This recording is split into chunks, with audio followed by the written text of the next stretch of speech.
নমস্কার বন্ধুরা, সোনালীর কিচেনে সবাইকে স্বাগত। আমার আজকের রেসিপি ফুলকপি আলু পোস্ত। পোস্ত আমরা সকলেই বানিয়ে থাকি। তবে আমি আজকে কিভাবে আলু ফুলকপির পোস্ত বানাচ্ছি সেটাই আজ আপনাদের সাথে শেয়ার করব। আসুন দেখে নেওয়া যাক। এখানে ৩টে মিডিয়াম সাইজের আলু এরকম ডুমো করে কেটে ধুয়ে নিয়েছি। ফুলকপি একটা মিডিয়াম সাইজের নিয়েছিলাম, তার থেকে ফুলগুলো ছোট ছোট টুকরো করে নিয়েছি। ফুলকপিগুলো ধুয়ে ভালো করে লবণ জলে কিছুক্ষণ রেখে দিয়ে জল ঝরিয়ে রেখেছি। এবার একটা বাটিতে নিয়ে নিলাম ৪ টেবিল চামচ পোস্ত। পোস্তটা প্রথমে জল দিয়ে ১০ মিনিটের মতো ভিজিয়ে রাখবো। তারপর ছাঁকনি দিয়ে ছেঁকে পোস্তটাকে শিলনোড়ায় বেটে নেবো। আর নিয়ে নিয়েছি কটা কাঁচা লঙ্কা আর ১/২ ইঞ্চি আদা। আদা আর কাঁচা লঙ্কাটাও বেটে নেবো। এবার চলে এলাম মূল রান্নায়। কড়াইয়ে দিয়ে দিয়েছি ৩ টেবিল চামচ সর্ষের তেল।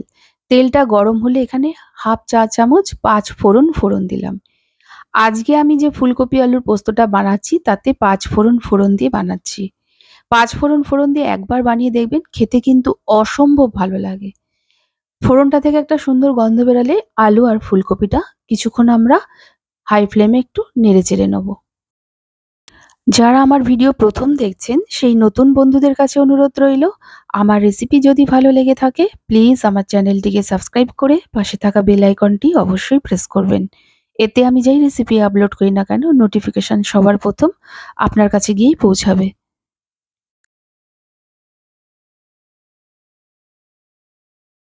আলু আর ফুলকপির মধ্যে যখন হালকা রং ধরতে শুরু করবে সেই সময় দিয়ে দিলাম স্বাদ অনুযায়ী লবণ। এই লবণটা দিয়ে আরও ১ মিনিটের মতো একটু নেড়েচেড়ে নেব। তারপর আদা কাঁচা লঙ্কার পেস্টটা দিয়ে ভালো করে মিশিয়ে একটু নেড়েচেড়ে নেয়ার পর আদার কাঁচা গন্ধটা চলে গেলে ১ গ্লাস জল দিয়ে ভালো করে মিশিয়ে নেব।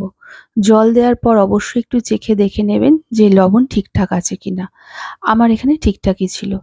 এরপর গ্যাসের ফ্লেমটিকে মিডিয়ামে রেখে ঢেকে দেবো কিছুক্ষণের জন্য।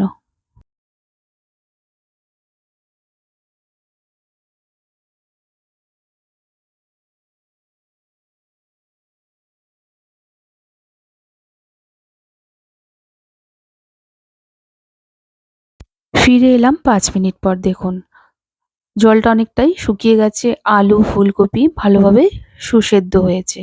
এখন এতে পোস্ত বাটাটা দিয়ে দেবো। সাথে যে বাটিটার মধ্যে পোস্ত ছিল সেই বাটি ধোয়া জল দিয়ে ভালো করে মিশিয়ে নেব। পোস্তটা ভালো করে মেশানোর পর কিন্তু আর ঢাকবো না। হাই ফ্লেমে আরও ১ মিনিটের মতো একটু নেড়েচেড়ে নেব হালকা হাতে। আর এই সময় সামান্য একটু চিনি দিয়ে দেবো। চিনিটা পুরোপুরি অপশনাল। অনেকে পোস্ততে চিনি দেয়, আবার অনেকে দেয়ও না। কিন্তু আমার কাছে মনে হয় চিনিটা দিলে স্বাদটা আরও দ্বিগুণ হয়ে ওঠে। তাই সামান্য একটু চিনি দিয়ে দিলাম। তারপর ঠিক নামানোর আগে ১ চামচ কাঁচা সর্ষের তেল দিয়ে হালকাতে একটু মিশিয়ে নেব।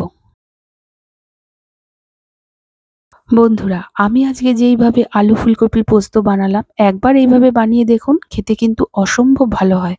আর বানিয়ে আমাকে অবশ্যই কমেন্ট করে জানাবেন কেমন লেগেছে। ভালো লাগলে একটা লাইক ও প্রচুর শেয়ার করবেন।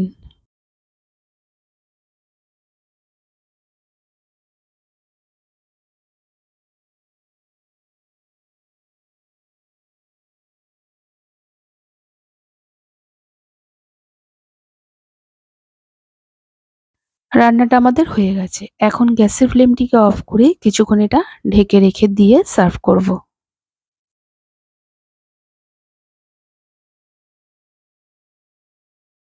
গরম ডাল ভাতের সাথে এই রকম ফুলকপি আলু পোস্ত থাকলে আর কিছুই লাগবে না। তবে আজকের মতো এই পর্যন্ত। আবার হাজির হয়ে যাব নতুন কোনো রেসিপির সাথে।